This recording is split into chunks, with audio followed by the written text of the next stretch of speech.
Hello and welcome to this latest how-to video from eWardWinning Outdoors at ewardwinning94.wordpress.com. I'm here today to talk a little bit about how to jump start a battery. That's a skill that anybody with some basic physical capability and that operates a motor vehicle ought to know how to do. If you don't feel comfortable doing it yourself, then always have some means to get that done, like joining an auto club or something of that nature. But first, a couple of basics. Every vehicle's battery is a little different.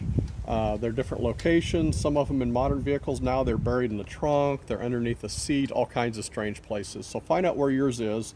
The two vehicles I'm going to use today are, at least fortunately, under the hood. One thing that's weird on my new Suburban here is the positive terminal is actually hidden. There's this little slide thing that opens it up. But one thing that's fairly universal is the positive will be red and the negative will be black. It may have a red cable, it may have a red cover.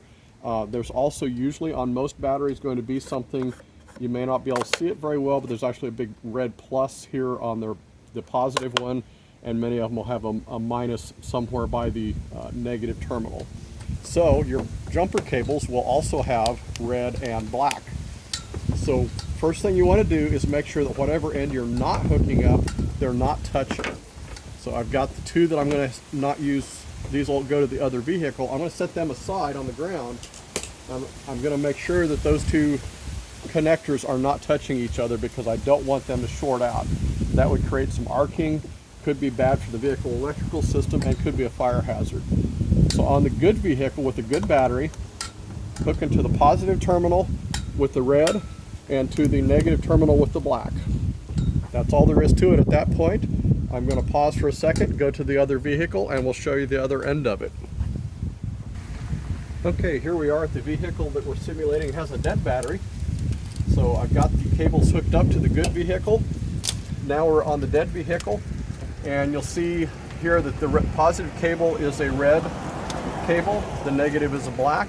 You also can't see it very well on this grubby battery, but there is a little plus and a minus stamped in the battery itself. Something else you may be able to see in the video, this positive terminal looks really cruddy. That could be one of the reasons for having a battery problem. It could also be something as simple as you left your headlights on or something.